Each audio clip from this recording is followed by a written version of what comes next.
इस कार्यक्रम के प्रायोजक हैं रोजगार डेवलपर्स। नमस्कार, पल्स 24 न्यूज देख रहे हैं आप। मेरे यानी अक्षिता रावत के साथ वक्त हो चला है उत्तराखंड उत्तर प्रदेश की खबरों का, लेकिन उससे पहले नजर डालेंगे हेडलाइंस पर। उत्तर प्रदेश के मुख्यमंत्री योगी आदित्यनाथ ने लखनऊ स्थित लोक भवन में की कैबिनेट मंत्रियों की बैठक की अध्यक्षता। बैठक के बाद बोले उप मुख्यमंत्री ब्रजेश पाठक, 20 से अधिक प्रस्तावों पर हुई चर्चा। उत्तर प्रदेश सरकार में मंत्री संजय निषाद का महिला आरक्षण पर बड़ा बयान, कहा सालों बाद महिलाओं को मिला ये अवसर, माताओं और बहनों को भी सदन में अपनी आवाज उठाने का अधिकार। देहरादून में एफआरडीसी सभागार में आयोजित बैठक में पीआरडी स्वयंसेवकों के प्रतिनिधियों के साथ विभिन्न मांगों पर हुई विस्तृत चर्चा। विभागीय मंत्री रेखा आर्य से उचित कार्रवाई का आश्वासन मिलने पर पीआरडी स्वयंसेवकों ने खत्म किया अपना धरना प्रदर्शन। मसूरी में पर्यटन सीजन की शुरुआत से पहले प्रशासन ने शहर की छवि और कानून व्यवस्था को लेकर अपनाया कड़ा रुख। एसडीएम राहुल आनंद के नेतृत्व में मॉल रोड पर निकला फ्लैग मार्च, अतिक्रमण न करने का दिया सख्त संदेश। रामनगर में गैस की किल्लत से परेशान उपभोक्ताओं का इंडियन गैस एजेंसी के कार्यालय पर जमकर हंगामा। इंडियन गैस कार्यालय पर अधिकारियों के साथ तीखी झड़प, उपभोक्ताओं ने दी उग्र आंदोलन की चेतावनी। तुम दोनों की मेहनत बहुत रंग लाई है बेटा, घर बहुत सुंदर बना है। ये मेरे पापा का घर। पता है, देख तेरे पापा की नेम प्लेट अपने हाथों से लगाऊंगा। नेम प्लेट तो लग चुकी पापा।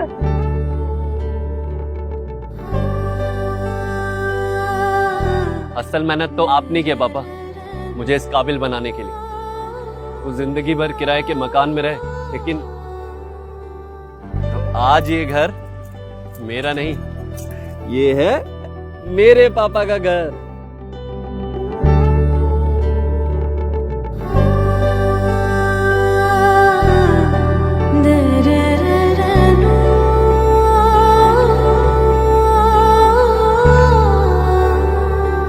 उड़ान सपनों की, आंगन खुशियों का और साथ सकर्णी का।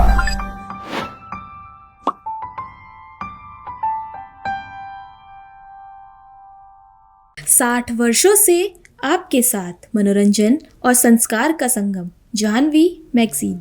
चलिए अब देखते हैं खबरें विस्तार से। उत्तर प्रदेश के मुख्यमंत्री योगी आदित्यनाथ ने लोक भवन में कैबिनेट मंत्रियों की बैठक की अध्यक्षता की। बैठक के बाद उत्तर प्रदेश के उप मुख्यमंत्री ब्रजेश पाठक ने कहा कि 20 से अधिक प्रस्तावों पर चर्चा हुई है और उन्हें पास किया गया है। बाबा साहब भीमराव अम्बेडकर सहित भारत संविधान के पुराधाओं की प्रतिमाओं की छत और चबूतरा बनाए जाएंगे, यानी कि उनका नवीनीकरण किया जाएगा। हम इसका शुभारंभ 14 अप्रैल से करने जा रहे हैं। 20 से अधिक प्रस्तावों पर चर्चा हुई है, उनको पास किया गया है। परिवहन विभाग के परिवहन निगम के अंतर्गत आने वाले ढेर सारे बस अड्डे पीपीपी मोड पर डेवलप किए जाएंगे। इसके अलावा वन विभाग के अंदर वानिकी विश्वविद्यालय की स्थापना की जाएगी गोरखपुर में। और सबसे बड़ी बात है, बाबा साहब भीमराव अंबेडकर सहित सामाजिक न्याय के जो पुरोधा रहे हैं, उनकी प्रतिमाओं को छत्र के साथ में और चबूतरे के साथ में, यदि कहीं कोई ऐसी प्रतिमा जिसके ऊपर छत्र नहीं है, चबूतरा नहीं बना है, उसका पेडेस्टल नहीं बना है, हम सभी ऐसी बाबा साहब भीमराव अंबेडकर सहित सभी सामाजिक नेताओं जो हमारे पुरोधा रहे हैं, उन सब की प्रतिमाओं का नवीनीकरण करके, छत्र बना के, चबूतरा बना के व्यवस्थित ढंग से, सम्मानित ढंग से काम करने का काम प्राथमिकता के साथ हमारी सरकार करेगी और इसका शुभारंभ 14 अप्रैल से हम लोग करने जा रहे हैं। देखिए, कांग्रेस जिस ढंग से काम कर रही है, वो कांग्रेस भारत की संस्कृति के साथ आत्मघाती कदम उठा रही है। कांग्रेस पार्टी के नेताओं को एक बार भारत की संस्कृति और सनातन संस्कृति को जरूर अध्ययन करना चाहिए। ये वही भारतवर्ष है, वही सनातन संस्कृति है, अक्षुण्ण रही है, हजारों साल से इस पर अटैक हो रहे हैं। लेकिन कांग्रेस पार्टी के नेताओं ने लगातार जिस ढंग से भारत माता की सनातन संस्कृति को क्षति पहुंचाने का, बीड़ा उठाने का काम किया है, भारत के लोग इन्हें कभी माफ नहीं करेंगे। कांग्रेस पार्टी को, देश की जनता से इन्हें माफी मांगनी चाहिए। देखिए, आप सब जानते हैं कि महिलाओं को जिस ढंग से, हमारी बहनों को माननीय प्रधानमंत्री नरेंद्र मोदी जी ने सर्वोच्च प्राथमिकता पर रखते हुए उन्हें सम्मानित करने का काम किया है। 33% आरक्षण की डिमांड कितने वर्षों से हो रही थी। पार्लियामेंट में मैं गवाह हूं, मैं संसद में था और समाजवादी पार्टी ने महिला आरक्षण बिल को फाड़ दिया और कांग्रेस पार्टी के लोग मूक दर्शक बने देखते रहे। माननीय प्रधानमंत्री जी का मैं बहुत बहुत अभिनंदन करता हूं, आभार प्रकट करता हूं कि आधी आबादी को जो सम्मान माननीय प्रधानमंत्री नरेंद्र मोदी जी ने दिया है, आज तक आजादी की बात कोई नहीं दे सका। मैं बहुत बहुत आभार प्रकट करता हूं। देखिए, ये पोस्टरबाजी से मुझे नहीं पता, लेकिन ये सच्चाई है कि समाजवादी पार्टी गुंडे माफियाओं की पोषक तत्व हमेशा रही है। उत्तर प्रदेश सरकार में मंत्री संजय निषाद का महिला आरक्षण बिल पर बड़ा बयान सामने आया है। मंत्री संजय निषाद ने कहा कि सालों बाद महिलाओं को यह अवसर मिला। इंदिरा गांधी जी 16 सालों तक प्रधानमंत्री थी, कई अन्य मंत्री पदों पर महिलाएं थी, लेकिन कोई महिलाओं के लिए बिल नहीं लेकर आया। माताओं और बहनों को भी सदन में अपनी आवाज उठाने का अवसर मिलना चाहिए। साली है कि आज एक युग पुरुष मोदी जी हैं जो पूरे देश में महिलाओं को, फिर जो आधी आबादी है, जो सशक्त मातृशक्ति है जिसके माध्यम से हम लोग पैदा हुए हैं, उनको सम्मान देने के लिए विशेष सद बुलाया है कि हर क्षेत्र में, जब भी त्रेता में भगवान राम और निषाद राज जब थे, तब इस मातृशक्ति के हाथ में सत्ता थी, तब कई हजार वर्षों बाद पहली बार है कि फिर महिलाओं को अवसर मिला। 16 साल बेईमान लोग थे, 16 साल इंदिरा गांधी प्रधानमंत्री रही और कई दर्जन महिलाएं मंत्री रही। Not a single act pass by the women protection act के लिए कुछ नहीं किया। आज मोदी जी हैं, उनको 33% हर क्षेत्र में सुरक्षा, हर क्षेत्र में सम्मान, आज उनको अवसर प्रदान हो रहा। ये हम लोग सौभाग्यशाली हैं कि माँ का कर्जा है चुका रहे हैं, बहनों का कर्जा है, कम से कम उन्हें भी अवसर मिले सदन में, विधानसभा में, वो भी अपने आवाज उठाएं और अपने बच्चों का, क्योंकि गुलाम महिला कुछ नहीं कर सकती है। महिला स्वतंत्र होगी, महिला ही शक्तिशाली होगी तो बच्चे भी शक्तिशाली होंगे। महिला को सम्मान होगा, उसके परिवार को भी सम्मान होगा। इसलिए मोदी जी को धन्यवाद। सचिवालय स्थित एफआरडीसी सभागार में आयोजित बैठक में पीआरडी स्वयंसेवकों के प्रतिनिधियों के साथ विभिन्न मांगों पर विस्तृत चर्चा की गई। विभागीय मंत्री रेखा आर्य से उचित कार्रवाई का आश्वासन मिलने पर पीआरडी स्वयंसेवक धरना प्रदर्शन खत्म करने पर राजी हुए।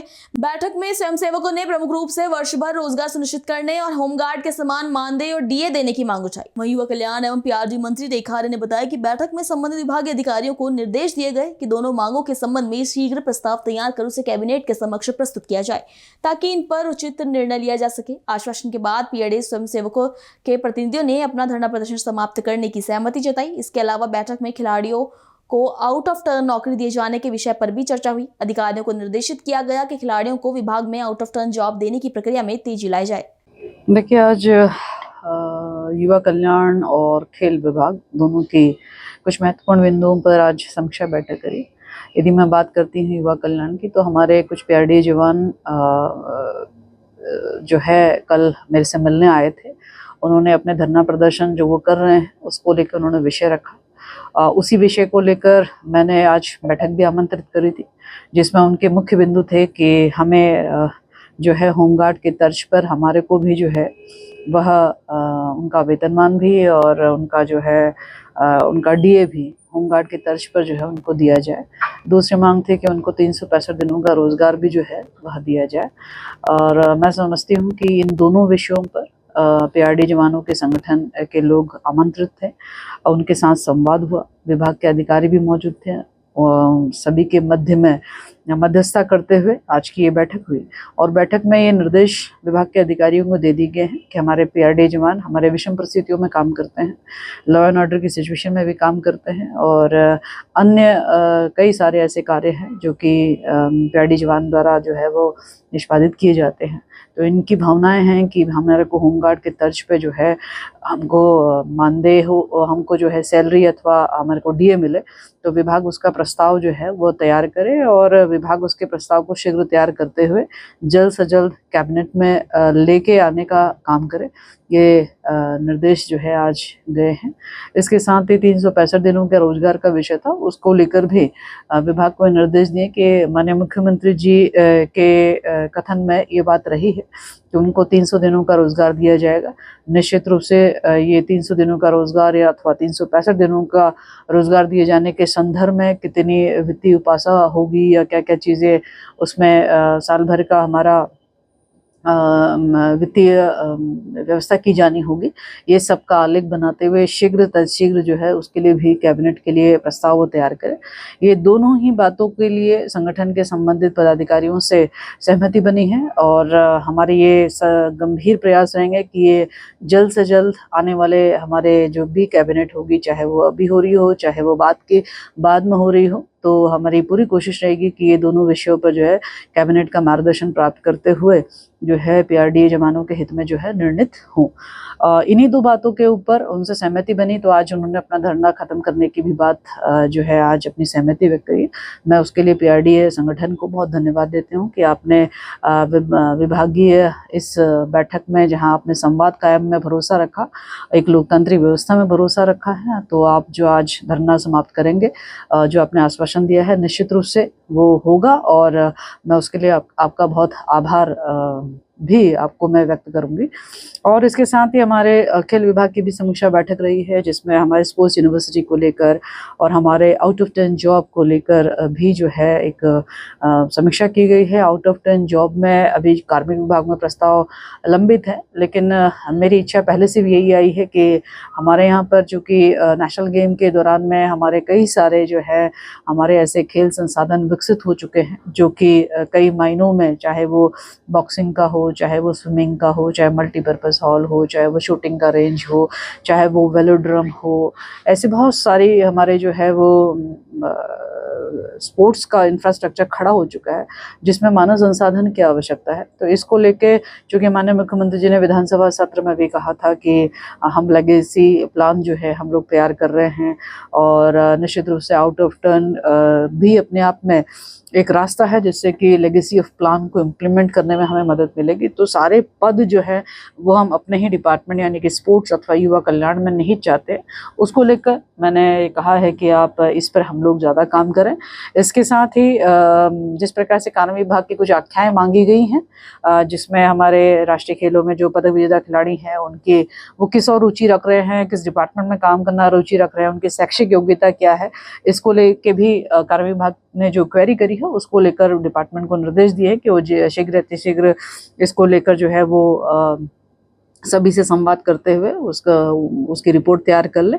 और इसके साथ ही हमारे जो स्पोर्ट्स कॉलेज है, तो यूनिवर्सिटी है, उस यूनिवर्सिटी को लेकर लैंड ट्रांसफ़र की जो कार्रवाई है उसमें थोड़ी तीव्रता से उस पर कार्रवाई करें, ये निर्देश दिए हैं। और जल्द से जल्द हमारी स्पोर्ट्स यूनिवर्सिटी की क्लासेस स्टार्ट हो सकें, इसके भी निर्देश दिए हैं। और मैं समझती हूँ उस दिशा में हम लोग प्रयासरत हैं। लगभग 150 पदों के सृजन की कार्यवाही गतिमान है, और मैं यही उम्मीद करती हूँ कि आने वाले समय में जब कभी चाहे तो ये 15 तारीख हो सकती है, चाहे वो अगली कैबिनेट हो सकती है, जल्द ही हमारे स्पोर्ट्स यूनिवर्सिटी मानसखंड खेल विश्वविद्यालय का जो है पद सृजन की कार्यवाही जो है वो इम्प्लीमेंट होते हुए वहाँ पर निश्चित रूप से भविष्य में जो है, चाहे वो जून में हो या जुलाई में हो, क्लासेस स्टार्टेड होने की संभावनाएं जो हैं वो बन रही हैं। तो ये मुख्य बिंदु रहे हैं, और मैं समझती हूँ कि इन बिंदुओं के साथ में विभाग कोई स्पष्ट निर्देश निर्गत कर दिए गए हैं कि हमारे विभागीय योजनाएं हों और हमारे जो लक्षित हमारे जो कार्य हैं वो समय पर पूर्ण होने चाहिए। मसूरी में पर्यटन सीजन की शुरुआत से पहले प्रशासन ने शहर की छवि और कानून व्यवस्था को लेकर कड़ा रुख अपनाया है। एसडीएम राहुल आनंद के नेतृत्व में मॉल रोड पर फ्लैग मार्च निकालकर स्पष्ट संदेश दिया गया कि अतिक्रमण किसी भी सूरत में बर्दाश्त नहीं किया जाएगा। लाइब्रेरी चौक से होते हुए शहीद स्थल तक निकाले गए इस मार्च में पुलिस बल, नगर पालिका और प्रशासनिक अधिकारियों की संयुक्त मौजूदगी भी रही। वहीं एसडीएम राहुल आनंद ने साफ कहा कि प्रशासन का उद्देश्य केवल अतिक्रमण हटाना नहीं बल्कि शहर में शांति और व्यवस्था बनाए रखना है।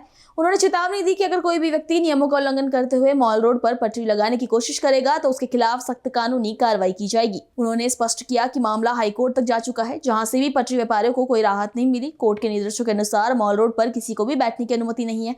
ऐसे में अब किसी भी प्रकार की ढिलाई की संभावना खत्म कर दी गई है। नगर पालिका अधिशासी अधिकारी गौरव हसीन ने बताया कि पटरी व्यापारियों के लिए वैकल्पिक व्यवस्था की जा चुकी है और चिन्हित लोगों को स्थान आवंटित किया गया है। इसके बावजूद अगर कोई सरकारी आदेशों की अनदेखी करता है तो उसके खिलाफ कठोर कार्रवाई तय है। जो पटरी व्यवसायियों का मुद्दा है वो विगत कई महीनों से और मैं कहूँगा कई सालों से चल रहा है, और इसमें नगर पालिका ने, प्रशासन ने, पुलिस ने नियमानुसार जो है टीवीसी का गठन किया और विगत 6 माह में ये पूरी कार्रवाई चली। और उसके बाद जो है जो निर्धारित प्रक्रिया है मानकों के अनुसार और सरकारी आदेशों के अनुसार, उनके तहत जो मॉल रोड है उसको नो वेंडिंग जोन घोषित किया गया। और आप भी देख रहे हैं पिछले ही दिनों में कितना ट्रैफिक जैम और कितना जो है टूरिस्ट की भीड़ इतनी ज़्यादा रही है कि मॉल रोड पे चलने की भी जगह नहीं है। और इसीलिए इन्हीं परिस्थितियों को मद्देनजर रखते हुए मॉल रोड को नो वेंडिंग जोन घोषित किया गया था। और मैं आपके माध्यम से जनता को भी सभी को अवगत कराना चाहूँगा कि जो समिति है उनके द्वारा माननीय उच्च न्यायालय नैनीताल में एक रिट भी दायर की गई थी, जिसमें समिति द्वारा प्रार्थना की गई थी कि जब तक इस केस का जो है निस्तारण नहीं होता है तब तक जो वेंडर्स हैं उनको मॉल रोड पर बैठने की अनुमति दी जाए।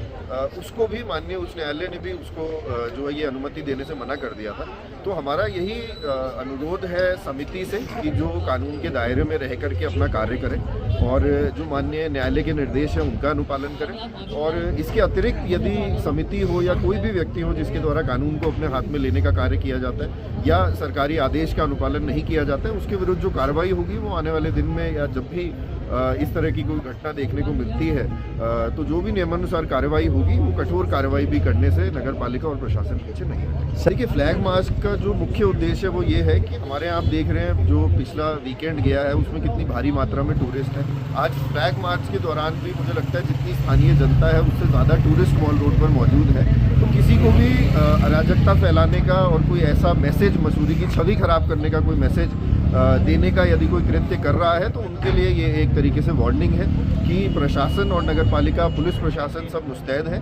ऐसा कोई भी कार्य, कोई समिति या कोई भी व्यक्ति ऐसा कोई कार्य ना करे जिससे हमारी मसूरी शहर की छवि। देखिए, हमें सूचना प्राप्त हुई कि जो हमारे यहाँ नगर पालिका और प्रशासन द्वारा कार्रवाई की थी मॉल रोड को अतिक्रमण मुक्त करने की, तो कुछ जो हमारे फड़ व्यापारी हैं, हमें सूचना मिली कि वो जबरदस्ती जो है कल बैठने का प्रयास करना चाह रहे। तो हम इसी के माध्यम से, फ्लैग मार्च के माध्यम से संदेश देना चाहते हैं कि मॉल रोड अतिक्रमण मुक्त था और वैसी तरह मुक्त रहेगा। और जैसा कि माननीय उच्च न्यायालय ने भी एक पिटीशन दायर हुई है अभी इसी मॉल रोड पे फड़ व्यापारियों द्वारा, उसमें भी उनको कोई राहत नहीं दी है। उच्च न्यायालय द्वारा भी बिल्कुल स्पष्ट आदेश है कि अभी नहीं बैठने देना मॉल रोड पे। तो उसी क्रम में ये आज फ्लैग मार्च निकाला जा रहा है और ये सभी जो कल अगर कुछ करना चाहते हैं, कुछ भी अराजक वो तत्व या कृत्य करेंगे तो उनके ऊपर बिल्कुल कठोर कानूनी कार्रवाई करते हुए अगर उनको गिरफ्तार करना होगा तुरंत तत्काल गिरफ्तार कर मुकदमा दर्ज किया जाएगा। तो मैं सभी से निवेदन करूंगा कि जैसे शांति व्यवस्था बनाए रखे मसूरी में, पर्यटकों का सीजन 4 शुरू हो गया है तो पर्यटकों के समक्ष भी हमारी खराब छवि जाएगी। इसलिए मैं सभी से अनुरोध करूंगा कि शहर में शांति व्यवस्था बनाए रखें। उसके लिए हमें जो आवश्यक कार्रवाई करनी होगी, एक्स्ट्रा पुलिस बल और हमारी जितनी भी शहर की जो पुलिस है, प्रशासन, पालिका सभी एकजुट खड़ी है कि मसूरी में अतिक्रमण मुक्त और इसकी जो शांति व्यवस्था बनाए रखेंगे। नहीं, बिल्कुल जो भी करना है वो कानून के दायरे में रह के, जो भी उनको करने की इच्छा है वो कर सकते हैं, स्वतंत्र है, लेकिन कानून के दायरे में, कानून पे शांति व्यवस्था बनाए रखना हमारी जिम्मेदारी है और उसके लिए जो आवश्यक कठोर कदम होगा हम बिल्कुल उठाने को तैयार है। जैसा कि माननीय न्यायालय ने भी उन्हें बैठने की अनुमति नहीं दी है, केवल जवाब मांगा, जो जवाब हम देंगे। और तो अगर जैसे माननीय न्यायालय के जैसे निर्देश प्राप्त होंगे उसके उपरांत होगा, तब तक हमारी मॉल रोड पे कोई भी फड़ व्यवसाय नहीं किया जाएगा, ये स्पष्ट रहेगा और ये स्पष्ट रूप से हम इसको अनुपालन इसका कराएंगे। रामनगर में गैस की किल्लत से परेशान उपभोक्ताओं ने इंडियन गैस एजेंसी के कार्यालय पर जमकर हंगामा काटा। इस दौरान उपभोक्ताओं ने गैस प्रबंधक दीपक कुमार आर्य का घेराव किया और उनके साथ तीखी झड़प भी हुई। मौके पर पहुंची पुलिस ने हंगामा शांत कराया। उपभोक्ताओं का आरोप था कि डीएसी कोड आने के बावजूद उन्हें 1 महीने से अधिक समय से सिलेंडर नहीं मिल पा रहा है। उनका कहना था कि उनके इलाके में गैस की गाड़ियां आती हैं लेकिन वितरण कर्मचारी सिलेंडर उपलब्ध नहीं कराते। गोदाम पर जाने पर भी उन्हें वापस लौटा दिया जाता है। उपभोक्ताओं ने अधिकारियों से कहा कि अगर 24 घंटे के अंदर व्यवस्था में सुधार नहीं आया तो आंदोलन किया जाएगा। गैस मिल गया साहब से मांग करी कि जो गाड़ी यहाँ पर खड़ी है इसको यहाँ पर खड़े ना रहने दी जाए। जहाँ आपने सिस्टम के हिसाब से आप गलियों में गैस सिलेंडर बांट रहे हैं, कम से कम वो गैस तो बांटे। जब इनको गलियों में गैस नहीं मिलेगी, इनके मोहल्लों में गैस नहीं आएगी तो उपभोक्ता कहाँ जाएगा? गैस ऑफिस तो आएगा। मैनेजर साहब दूसरी तरफ कह रहे हैं कि आप लोग यहाँ पर इकट्ठा कर रहे हैं। अरे जब गैस ही नहीं मिलेगी, लोगों को अपने गली मोहल्ले में गैस नहीं मिलेगी तो वो कहाँ जाएगा? इंडियन गैस ऑफिस में तो आएगा। तो हमने मांग करी कि जल्द से जल्द ये गैस जो आ रही है इसका वितरण करा जाए और जो उपभोक्ता है जिनको 1-1 माह से गैस नहीं मिल रही है, डीएसी बुक होने के बावजूद भी उनको तुरंत गैस दी जाए। इसलिए हमने यहाँ पर प्रदर्शन करा है और यदि ये गैस नहीं बिकती है तो हम फिर से आंदोलन करेंगे। पहाड़ों की रानी मसूरी में भारतीय जनता पार्टी के 47वें स्थापना दिवस पर कार्यकर्ताओं में खासा उत्साह देखने को मिला। पिक्चर पैलेस चौक पर बड़ी संख्या में जुटे कार्यकर्ताओं ने ढोल नगाड़ों की थाप पर जश्न मनाया और एक दूसरे को मिठाई खिलाकर पार्टी के गौरवशाली सफर को याद किया। कार्यकर्ताओं ने पार्टी के झंडे लहराते हुए नारेबाजी की और पिछले 47 वर्षों में भाजपा के राजनीतिक सफर और उपलब्धियों पर चर्चा की। इस अवसर पर पालिका अध्यक्ष मीरा सकलानी ने कहा कि भाजपा विश्व की सबसे बड़ी राजनीतिक पार्टी के रूप में स्थापित हो चुकी है। उन्होंने केंद्र और राज्य सरकार की योजनाओं का जिक्र करते हुए कहा कि भाजपा सरकार लगातार जनहित में कार्य कर रही है और इसका सीधा लाभ आम जनता को मिल रहा है। वहीं उन्होंने आगामी 2027 के विधानसभा चुनाव को लेकर कार्यकर्ताओं में जोश भरते हुए कहा कि चुनावी बिगुल बज चुका है और एक बार फिर भाजपा पूरी ताकत के साथ मैदान में उतरने को तैयार है। कार्यक्रम में उन्होंने विश्वास जताया कि 2027 में एक बार फिर मुख्यमंत्री पुष्कर सिंह धामी के नेतृत्व में उत्तराखंड में भाजपा पूर्ण बहुमत से सरकार बनाएगी। भारतीय जनता पार्टी का स्थापना दिवस है। 1980 में भारतीय जनता पार्टी की स्थापना हुई थी। आज 47 वर्ष की भारतीय जनता पार्टी हो गई है और आज के दिन पूरे देश में हमारा जो कार्यकर्ता है भारतीय जनता पार्टी का, वो इस दिन को पूरे उत्सव के साथ मनाता है और इस संकल्प के साथ मनाता है कि हमारा बूथ सबसे मजबूत। हर भारतीय जनता पार्टी का कार्यकर्ता इस दिन ये संकल्प लेता है और उसी पे काम भी करता है। हमारा जो कार्यकर्ता है वो अपने घरों में आज के दिन भारतीय जनता पार्टी का झंडा भी लहराता है। पूरे उत्सव के साथ इस कार्यक्रम को अंजाम देता है कार्यकर्ता। दूसरी बात, 47 साल की भारतीय जनता पार्टी विश्व की सबसे बड़ी पार्टी है। सबसे ज़्यादा कार्यकर्ता आज भारतीय जनता पार्टी के अंदर हैं और जिसके चलते आप सभी लोग देख रहे होंगे कि तीसरी बार सेंटर में आई है और उत्तराखंड में की अगर हम लोग बात करें तो दूसरी बार रिपीट हुई है उत्तराखंड में और 2027 में फिर से भारतीय जनता पार्टी रिपीट होगी। ये हमें पूरा विश्वास है। अभी हाल ही में जो है वो प्रशिक्षण दिया गया है कार्यकर्ताओं को कि और 3 साल में हमारे संगठनात्मक चुनाव होते हैं और जब संगठनात्मक चुनाव हो काम किए जा रहे हैं, जनहित के काम जो किए जा रहे हैं, जनहित की योजनाएं जो लोगों तक पहुंचानी है, इन सारे विषयों पे भारतीय जनता पार्टी के जितने भी संगठन के पदाधिकारी हैं इन सबको प्रशिक्षण दिया जाता है। हर मंडल में 2-2 दिन का प्रशिक्षण आयोजित किया गया है, अभी भी चल ही रहे हैं और उसी के तहत मसूरी में भी 2 दिन का प्रशिक्षण आयोजित किया गया था। और क्योंकि 2027 का चुनाव भी नज़दीक है और पदाधिकारियों के माध्यम से चाहे हमारे शक्ति केंद्र है, चाहे हमारे बूथ हैं, वहाँ पे जाकर के चाहे हमारे बूथ अध्यक्ष हैं या हमारे पन्ना प्रमुख है, उन तक जो 2 दिवसीय प्रशिक्षण में जो भी सिखाया हमारे पदाधिकारियों ने, वो प्रशिक्षण का सारा जो पार्ट है वो जाकर के हमारा जो बूथ स्तर का जो कार्यकर्ता होता है वहाँ तक उन सारी चीज़ों को हम लोग। रुक करेंगे अगली खबर का। रामनगर के खताड़ी क्षेत्र में नगरपालिका की अतिक्रमण विरोधी अभियान पर अब सवाल उठने लगे हैं। सीएम हेल्पलाइन की शिकायत के बाद प्रशासन ने नालों पर बने अवैध निर्माणों को ध्वस्त करने की कार्रवाई तो की, लेकिन इस दौरान स्थानीय लोगों में भारी नाराजगी देखने को मिली। नगरपालिका की टीम ने मौके पर पहुंचकर कई ढांचों को तोड़ा और लोगों का सामान भी जब्त कर लिया। हालांकि प्रभावित लोगों का आरोप है कि बिना उचित नोटिस और वैकल्पिक व्यवस्था के उनकी रोजी रोटी पर सीधा असर डाला गया। अधिशासी अधिकारी आलोक उनियाल ने बताया कि नालों पर बने 4 अवैध खोखों की जाँच की जा रही है, लेकिन स्थानीय लोगों का कहना है कि प्रशासन ने उनकी बात सुने बिना ही कार्रवाई कर दी। कार्रवाई के दौरान कई लोगों ने विरोध जताते हुए दावा किया कि उन्होंने इस मामले में जिलाधिकारी को पहले ही पत्र भेजा था, लेकिन उसके बावजूद उनकी समस्याओं को नजरअंदाज किया गया। नगरपालिका ने भले ही 3 दिन का समय पक्ष रखने के लिए दिया हो, लेकिन प्रभावित लोगों का कहना है कि नुकसान हो जाने के बाद इस समय देना महज औपचारिकता है। जी, पिछले कुछ समय से आपने देखा होगा रानीखेत रोड और एवं मार्केट क्षेत्र में भी हमारे द्वारा लगातार अतिक्रमण के खिलाफ कार्रवाई की जा रही थी। आज उसी क्रम में हमें जिलाधिकारी महोदय एवं जिलाधिकारी महोदय के आदेशों के अनुक्रम में हमारे द्वारा खताड़ी क्षेत्र में अतिक्रमण के खिलाफ कार्रवाई की गई। इसमें कुछ सीएम हेल्पलाइन से भी हमारे पास शिकायत गई थी एवं जिला प्रशासन के स्तर पर भी कुछ कार्रवाई के निर्देश हमें प्राप्त हुए थे।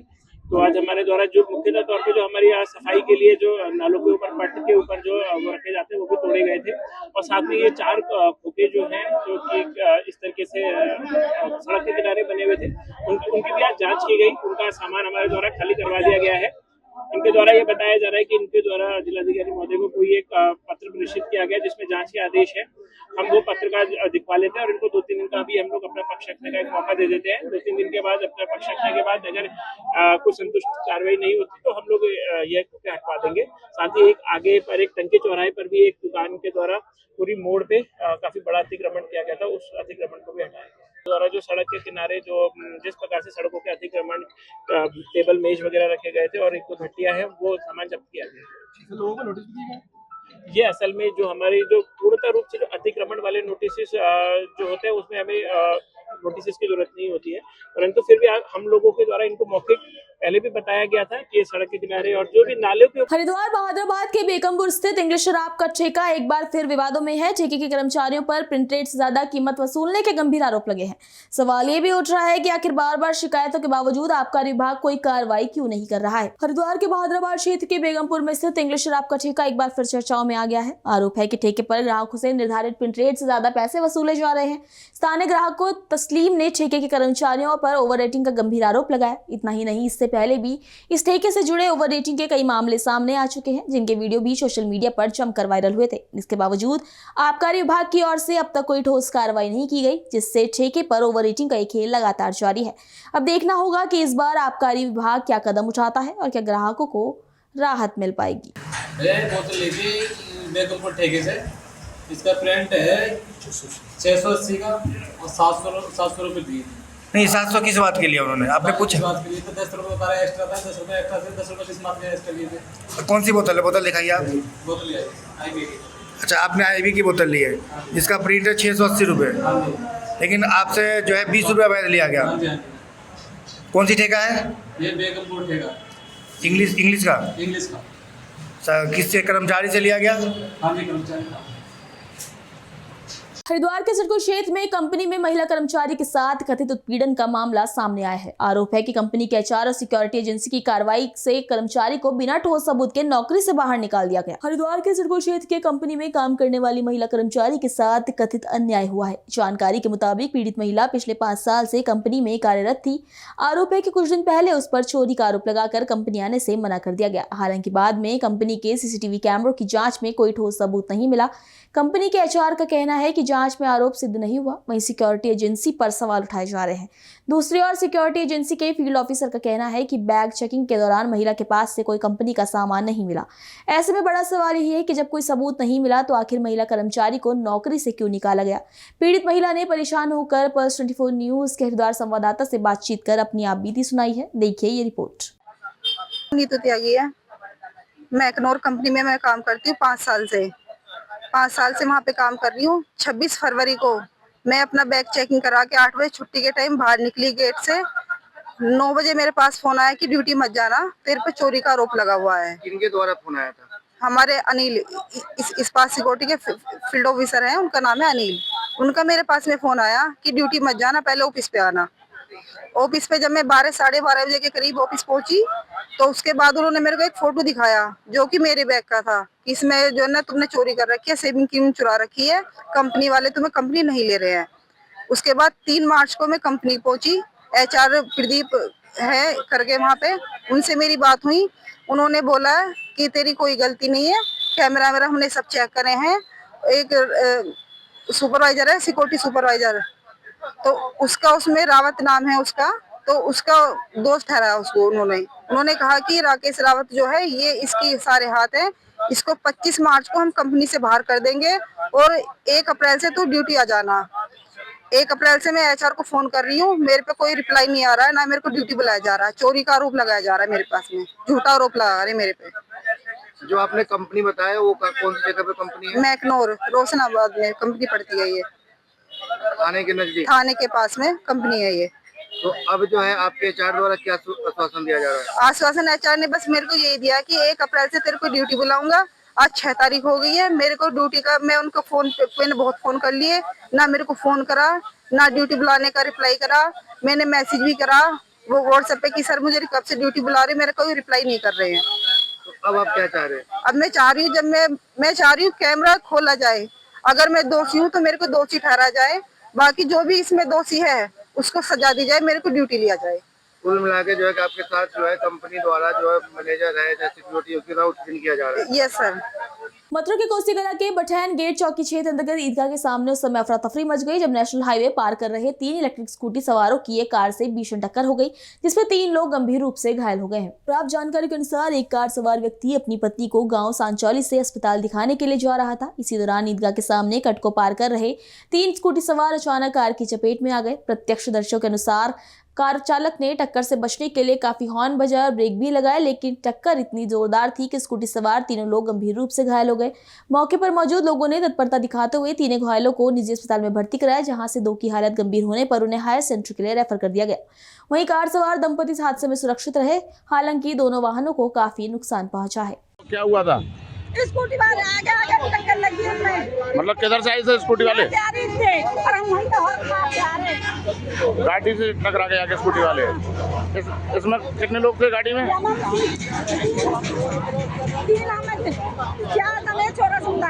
4 बच्चे आए। किसी के चोट तो नहीं है? किसी के चोट तो नहीं भैया। स्कूटी वालों के क्या हुआ? कुछ हुआ? लगी है, पवन घुस गया, खून निकल आए। उत्तर प्रदेश के जनपद हापुड़ के थाना बाबूगढ़ क्षेत्र के गांव पैड़ा में घर में हुई चोरी की घटना के मामले में पुलिस कार्रवाई में देरी को लेकर पुलिस अधीक्षक से पीड़ित परिवार ने न्याय की गुहार लगाई है। पीड़ित ने बताया कि 6 मार्च 2026 को उनके घर में चोरों ने धावा बोलकर करीब 1 लाख रुपए की नकदी, लगभग 7 तोला सोना और चांदी के आभूषण चोरी कर लिए। घटना के बाद उन्होंने थाना बाबूगढ़ में तहरीर दी, लेकिन काफी समय बीत जाने के बावजूद पुलिस द्वारा कोई ठोस कार्रवाई नहीं की गई। पीड़ित का आरोप है कि उन्होंने कई बार थाने में शिकायत दी, लेकिन हर बार उन्हें समझाकर वापस भेज दिया गया। मामले में कोई प्रगति नहीं हुई। इससे पीड़ित परिवार में रोष है और वह खुद को असहाय महसूस कर रहे हैं। पीड़ित ने बताया कि इस कठिन समय में उन्हें न्याय की उम्मीद पुलिस प्रशासन से है। उन्होंने पुलिस अधीक्षक से मामले को गंभीरता से लेते हुए चोरी की घटना का शीघ्र खुलासा करने और दोषियों की गिरफ्तारी सुनिश्चित करने की मांग की है। वहीं पुलिस अधीक्षक ने भी उन्हें शीघ्र कार्रवाई का आश्वासन दिया है। क्या नाम है? सीमा नाम है सर। अच्छा, आप कब तक आए? हाँ जी, आए। हम 4 बार आ चुके, हमारी सुनवाई नहीं हो रही कुछ भी। क्या हुआ? हमारा चोरी हुई थी 5 तारीख की रात को, पिछले महीने में। हमारे पति की तबीयत खराब हो गई थी, हम हॉस्पिटल लेकर चले गए थे इनको। कितने की चोरी हुई? 7 लाख पैसे थे हमारे और जेवर था। अच्छा, कप्तान साहब ने क्या किया? अब कह देते हैं सुनवाई कर रहे हैं, कुछ नहीं कर रहे। हम 4 बार तो यहाँ आ चुके।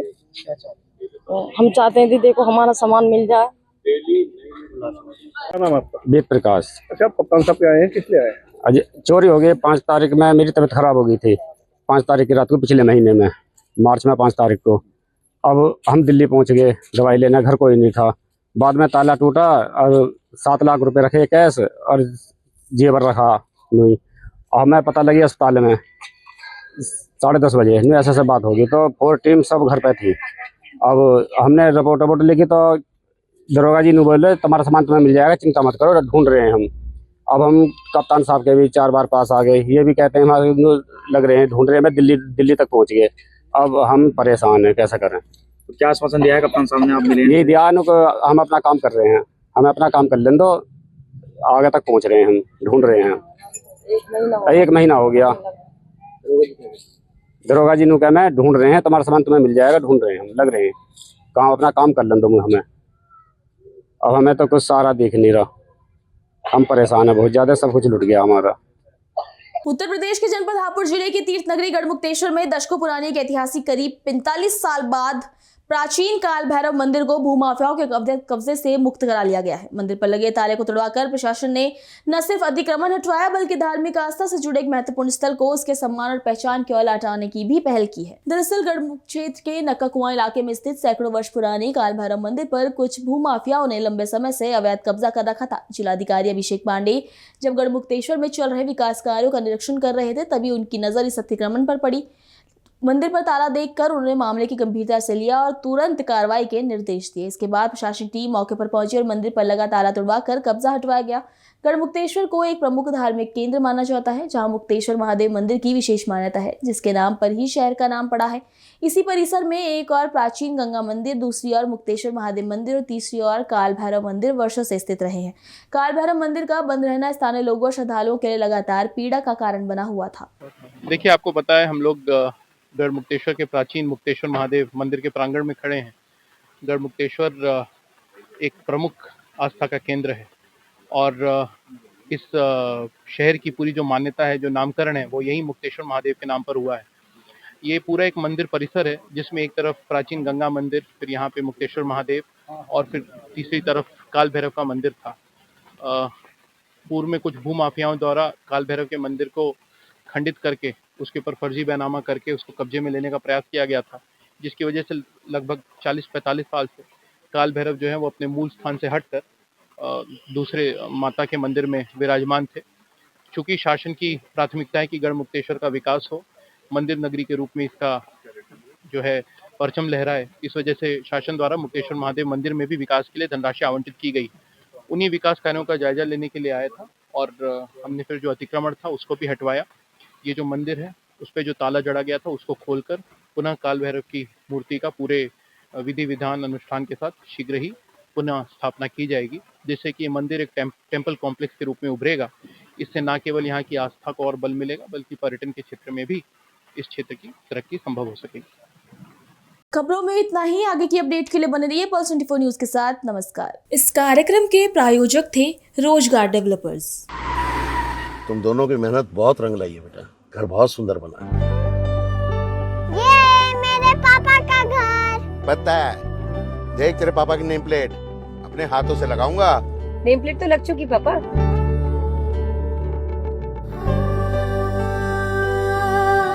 असल मेहनत तो आपने किया पापा, मुझे इस काबिल बनाने के लिए। वो जिंदगी भर किराए के मकान में रहे, लेकिन तो आज ये घर मेरा नहीं, ये है मेरे पापा का घर।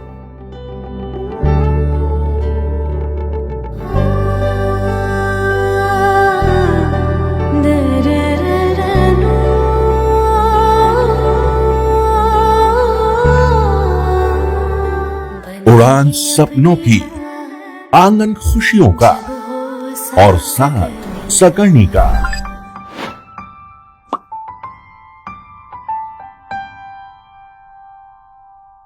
60 वर्षों से आपके साथ मनोरंजन और संस्कार का संगम, जाह्नवी मैगजीन।